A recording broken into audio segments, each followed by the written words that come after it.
Good evening and welcome again to our program, Women to Women. I'm Carol Paz, your hostess, and we have a delightful lady from Sparks, Nevada that we're about to interview. But before we get to her, my introduction, I'd like to thank our sponsors for the first half of our show.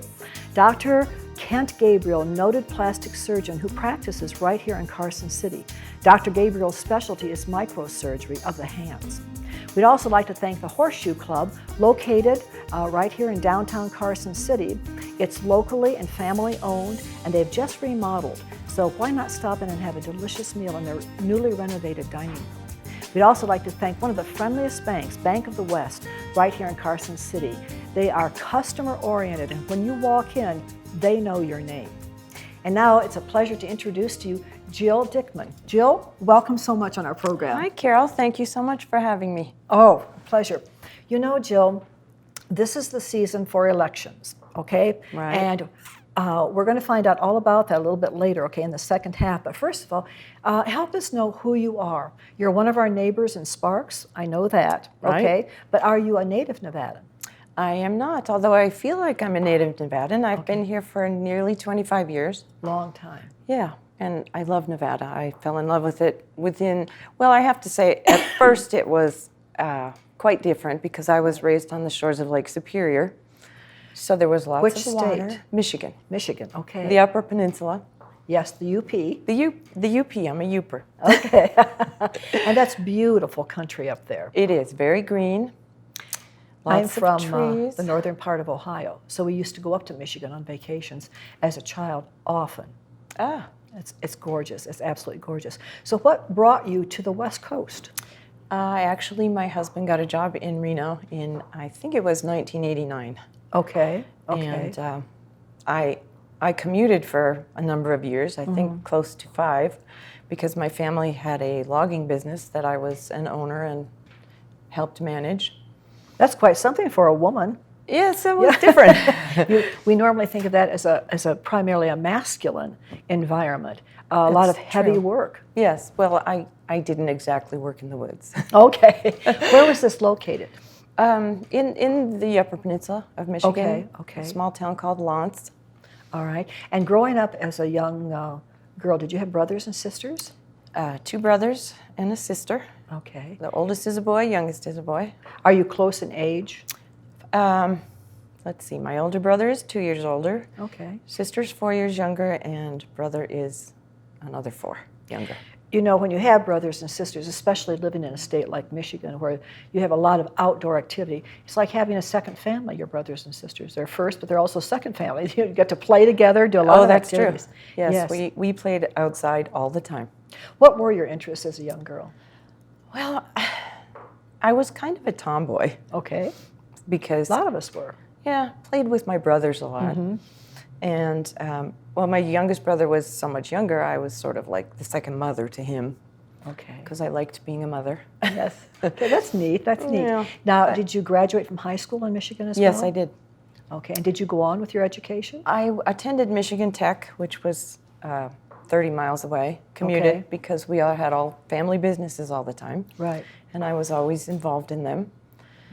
So I did not receive a degree because I became more involved in the businesses. Okay. Okay, so on the business side, what were your responsibilities? What did your parents prepare you for in that business? Well, I started working. My great aunt owned a clothing store for 43 years. Wow. She was a single lady, and she was kind of a groundbreaker. Yes. And so I went to work for her when I was in 7th grade. I was a folder and fluffer. That's what they called a folder and a fluffer, taking care of the aisles and the clothing and making sure things were and back I worked in place. for far less than anything that you might consider a minimum wage, but I gained valuable experience. Very much so.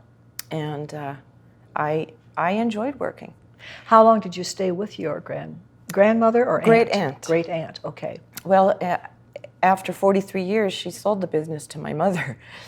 So I became much more involved and eventually managed that business. All right. And I did that while I was attending Michigan Tech, and then I actually thought I was just taking time off from Tech to manage the store. But as it turned out, it was one business after another. And you are a businesswoman. Yes. Okay. Yes. So from Michigan, what trail did you find in your future? Where did you go from Michigan? Well, actually, I came out here from Michigan. Tom and I met. He was attending Michigan Tech as well. Okay. And my stepfather had a skydiving school, and he got into skydiving. I've also made 4 parachute jumps. You are a trailblazer. Well, I'm a little crazy at times, maybe. Adventuresome. Thank you. Now, Tom is this big, tall guy. So there's a lot of him to jump out into the air. Yes, he really got into it. He has probably 650 jumps. I have a brother who has... Professional. Yeah, he has over 2,500. My stepdad probably over 4,000. So they were all really into it. I only jumped 4 times. I did not... We have to ask you, what does it feel like when you actually jump out of that plane? It's the scariest thing I've ever done. Okay. I'm not crazy about heights to begin with. And they open the door of the airplane, and the jump master says, "Put your feet out," which the jump master was my stepfather. You're sitting on the floor of the airplane. right, And you turn and put your feet out. out the door. Yeah. Okay. And you stand on the step of this airplane. All right, Hold on to the strut of the wing right. until he says go. And you have to let go. It's very scary. I did what's called a static line jump. A cord is attached to the seat of the airplane, and when you jump out, the static line being attached opens your parachute. Whew. So yeah, I was... there's a lot of trust involved. Yes. And you're really putting that trust on the line, aren't you? Yes, and you do have a reserve parachute, but I think I forgot everything I was taught about opening that reserve parachute, so I was fortunate that the main opened. I've told this story a couple of times, but on a summer vacation in Switzerland, I watched these parachutists come off the Alps. Oh. And they were not way up there, beyond reason. They were probably like you, about 2,800 feet, maybe slightly more. And I tried to get up the courage to do this. And I said, you know what? I'm a wife, I'm a mother, I'm a teacher, I'm a sister. I thought of all these responsibilities. so many relationships. I'm not going to try this. But I really was fascinated with those who did. Well, I kind of got talked into it because back then there weren't a lot of girl skydivers. And there was a reporter wanted to do an article for a local newspaper, and they said to my stepdad, "We'd like to see a girl jump." And so he said, "Okay, you go. You've watched the training enough times." Wow. So He had confidence in you. Apparently. Yes, yes. Now, your business background, did that follow you into Nevada? It did. Well, you and Tom were married back in Michigan? Yes. Okay. And when he moved out here, as I said, I stayed back in Michigan to work in the family business, and we commuted. Okay. I did most of the commuting. Yeah. But so when I moved out here full time, it was shortly after that Tom and I opened our own business. And what was that? It's a small manufacturing company. We do a lot of automation for the refuse and recycling industry, and a lot of custom hydraulics and pneumatics. All right. And again, you would think that is primarily a male territory rather than a female. So do you have a little bit of engineering skills in you as well? I don't. Okay. I'm the accountant. All right. So you're manageable. I mean, you manage Yes. a lot. You're organized, and that's Yes, extremely exactly. important. So when you came out here, were there some adjustments that you felt maybe emotionally meant? I know emotionally you're away from your family. Especially my mother. Yes, yes. She was my best friend. Okay. And you're out here, relatively speaking, as a new bride, so to speak, new territory. What were your first impressions of Nevada? Well, I'm not much of a crier, but after my first day in Nevada, I was crying. Why? Because it was so brown. Yes. And I was so far away from home, and there was no water anywhere. I mean, as I said, I grew up on the bay of Lake Superior. And for those of us who don't come from a desert environment, but who eventually fall in love with it, I did at least. I did too. The brown. I had gone through here as a kid with my parents, but that was ages ago. And I just remember mountains. Right. And I remember the California coast with water. Yeah. So coming out here to live, it's an adjustment to see that water is such a precious commodity. Right. And when I hear someone say, well, my water bill this month was $900, I say, that was my whole rent. I know. It's crazy. We were talking earlier today about changing our front yard so we wouldn't have to spend so much on water. Yes. And that's a major concern out here because you have rocks galore. Right. You've got sand galore. You've got sagebrush galore. Right. All right. Well, I always loved the mountains, but the desert part I wasn't thrilled with. But, you know, I would say within probably 6 months I started to just love it. And now it's home. It's home. That's right. Love it. And it's something that, I don't know how to explain this. You absorb it. It grows into you. Right. And you wonder, what would I feel like if I leave these mountains behind and I don't come back? I wouldn't like it. Even when I would go back to Michigan to visit my mother, I missed it terribly. Okay, well, you know, we're going to get into this project that you now have, which is called Politics, Yes. all right? And we don't have too much time left in the first half, but very briefly, when did politics start to tick inside of you? I was a very young child. My mother was always very politically active. She was an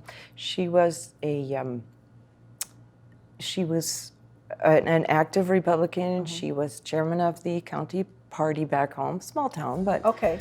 And so you heard and saw a lot all the time. My parents were very conservative activists. We're going to come back to that in just a moment. Don't go away. We'll be right back with Jill and her political campaign that's about to happen.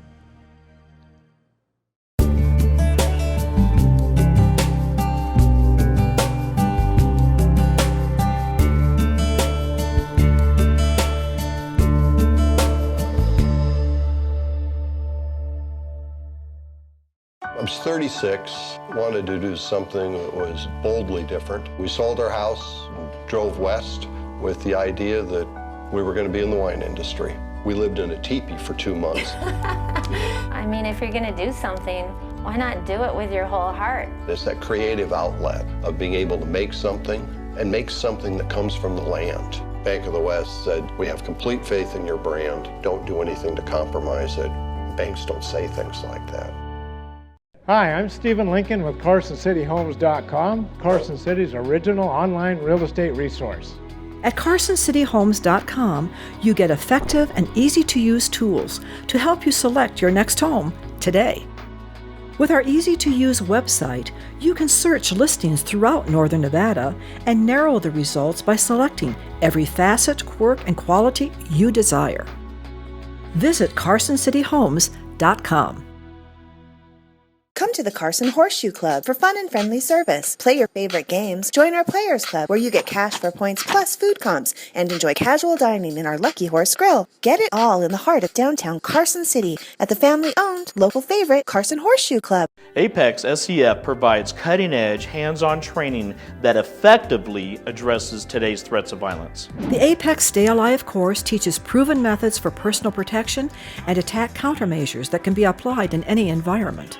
In your home, at the workplace, or on campus, Apex will teach you the necessary skills to stay alive, including how to recognize and react to an active shooter scenario. If you knew you had to fight for your life tomorrow, would you train today? Contact us now to sign up for a class in your region. In business for over 5 years, Play Your Own Music offers music lessons from the best quality music instructors in the area. We also offer band instrument rentals, guitar repair, and we have a recording studio on site. Call us at 885-PLAY. Welcome back to the second half of our program. We're here with Jill Dickman, and we're going to find out all about her strategies for campaign. But first, let's thank our sponsors for the second half. Villa Basque Deli and Cafe, home of Pete's famous Basque chorizo, and it is delicious. We'd also like to thank Carpa Nevada LLC, importer of fine Portuguese olive oils, aged balsamic vinegar, and international health teas.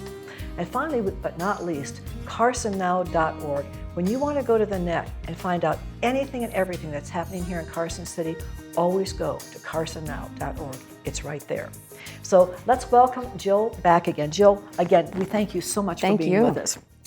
You know, it takes lots of inner drive and courage, as well as tons of energy, to run a campaign. Tell us exactly what you're running for. What position? I'm running for Nevada State Assembly District 31, which encompasses a good portion of Sparks and a small portion of Reno. Okay. And in this decision that you've made, why? Why now? Why you? Well, you know, one of my favorite, all-time favorite Reagan quotes is, "Freedom is never more than one generation from extinction." And we're in trouble. we are in trouble. We are in trouble. And with each passing legislative session, we see a legislature that becomes more and more hostile to business. And as a small business owner, that affects me, but I also see it affects our economy in Nevada because a number of our jobs are in small businesses. And as an example, our assembly speaker, when she was trying to get passed an entertainment tax, a number of businesses testified before the committee and said that they might be forced to leave the state. And our speaker said, "I have a hotline to U-Haul. I'll help you move if you don't like these taxes." Ooh. That's a loose quote, but Right. But it's that attitude. But a discouraging quote. It's very discouraging. Discouraging. All right. What do you think, Jill, in your own mind? Okay, you are a businesswoman Right. of many years' experience. Many. Which is More than I'd like to admit. Okay, but that's so important to us as the voter, is to know that someone who is interested in an office actually has ground experience from ground up, all the way through the various positions. What do you see in your mind as some solutions? Well, first of all, we need to hold the line on taxes. Okay.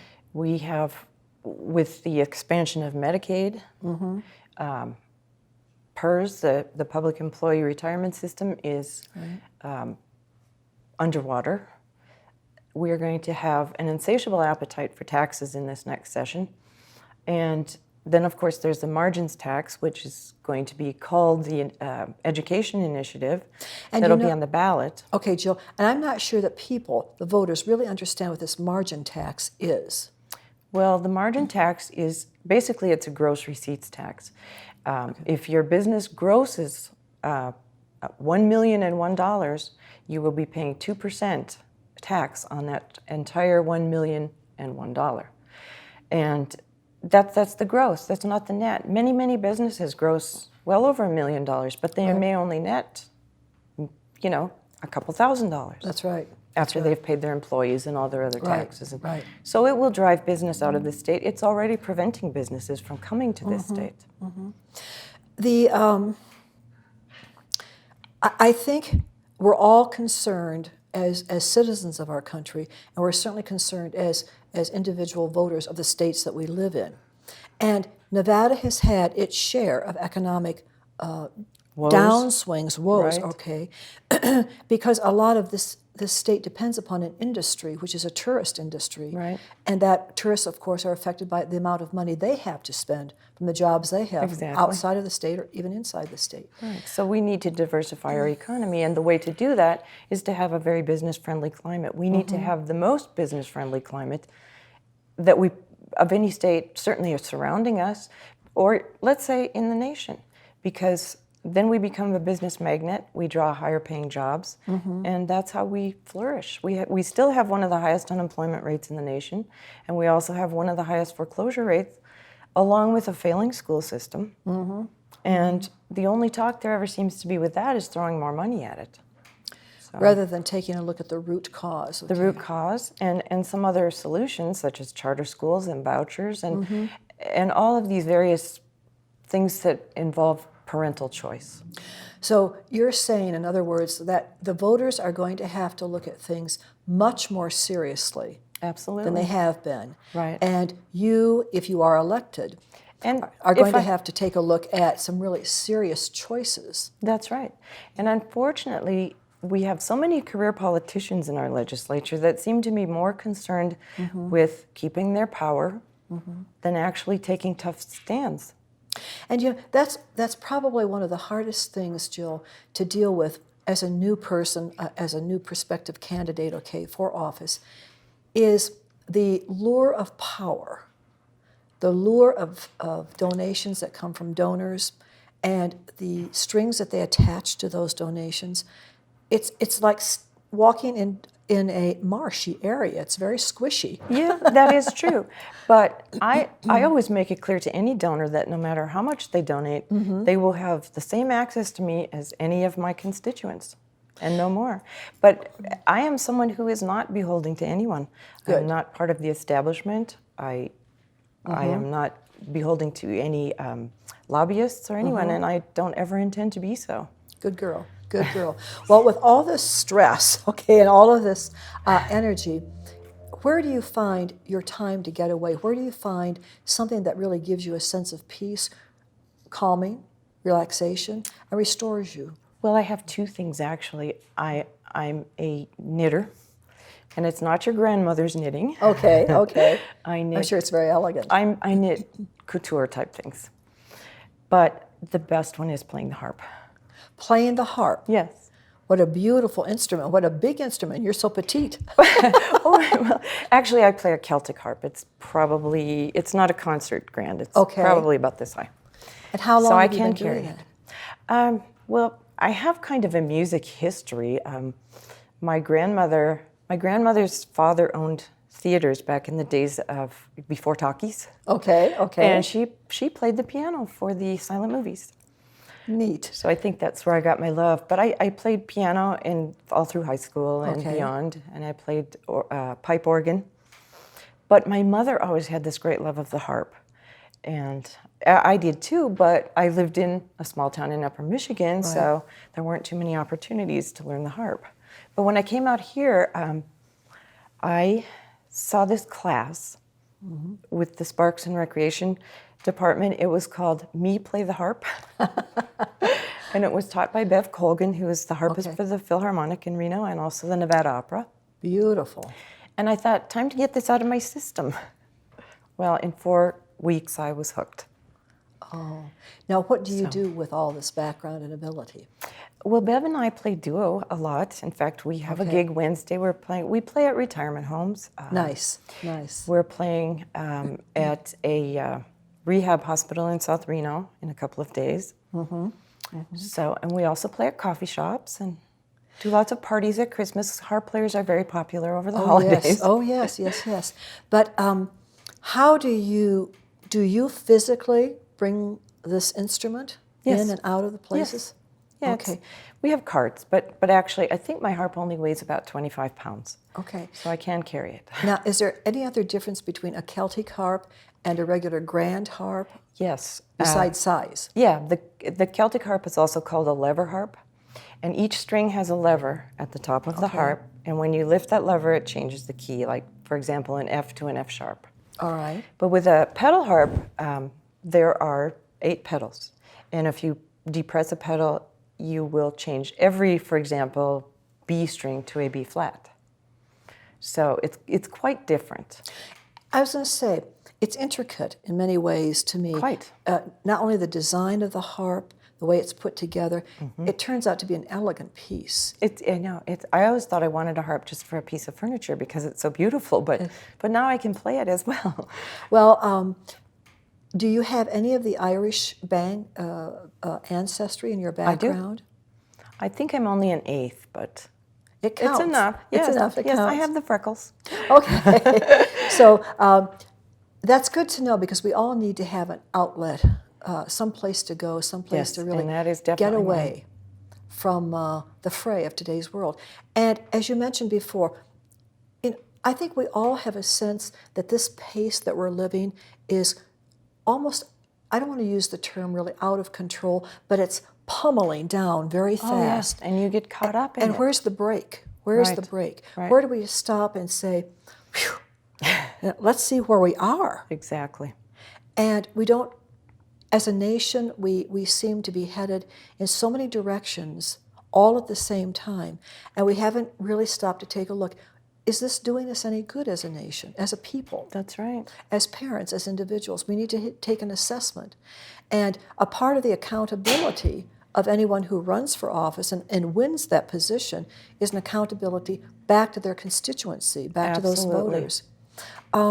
That's something that I see as a problem. So many people run as conservatives, for example, and then when they get into office, they vote, in many cases, quite the opposite. And I think they have this feeling that no one's ever going to check their record or see how they voted, and unfortunately, that is the case a lot of the times. We're lackadaisical as voters, and if we don't read and find out exactly what are the issues that we're voting on, who are the people, what is their background, and how are our representatives actually voting as opposed to just what they say. Yes, because that's a part of our responsibility. And if we don't take it on, then we get exactly what we deserve. That's my true. feeling. That's my opinion. I agree. But I'm not one to do that. I'm going to check up on you. Okay, but I good. like you right I off. appreciate that. So I want to say thank you again for being with us and sharing your personal story as well as the upcoming elections. And we'll look forward to having you and to seeing how you handle these questions, because there's a lot that the public does need to know, and they need to ask questions, and I hope we do so. So let's pay attention. Do you have time for just one quick? I just learned this statistic. Yes. We have 63 representatives in our Assembly and Senate. Yes. And I just think it's appropriate for the show. Of those people, there are 18 women. Only 18. Of those 18, only 3 are Republicans. So Wow. I am definitely underrepresented. Okay. Thank you for that statistic, and thanks again for being with us, and thank you, audience, for taking time out. Have a wonderful evening. Stay well, stay safe. We'll see you next week. Good night.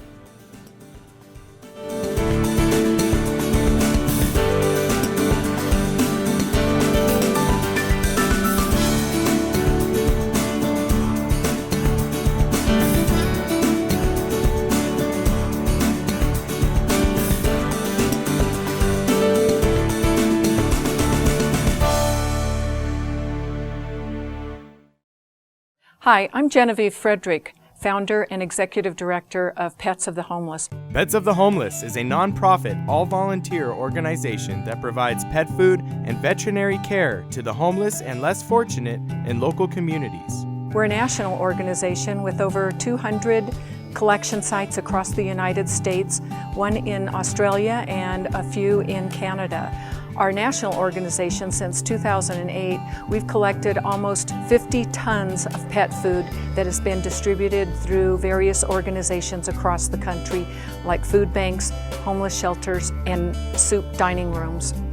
With donations from the public, we are able to provide these kinds of wellness clinics across the country. Since 2008, our wellness clinics have provided over 2,500 animals with shots and medical care. I'm Dr. Woody Allen. I'm a semi-retired veterinarian in Carson City, and I have worked with the Pets of the Homeless for about 4 or 5 years now. And when Genevieve Frederick started the program, our hospital was the first hospital to help her with collecting dog food and finding people that needed our help. On this website, you'll be able to find sources where you can get food on a regular basis if you need it. With donations from the public, we're able to provide homeless shelters with crates, bowls, cleaning materials, so that homeless with pets can come into homeless shelters and get the services that they need to get out of homelessness. If you are in need of food, supplies, or services for your pet, or would like to donate or volunteer, visit petsofthehomeless.org. Come into Villa Basque Deli and Cafe right here in Carson City, Nevada. Discover fine Portuguese extra virgin olive oils, vintage balsamic vinegars, and a wide assortment of international health teas provided by distributor Carpa Nevada LLC. In addition to these terrific items, Villa Basque is also the home of Pete's famous Basque chorizo, handmade on the premises from Pete's secret family recipe. Satisfy your culinary curiosities. Don't delay.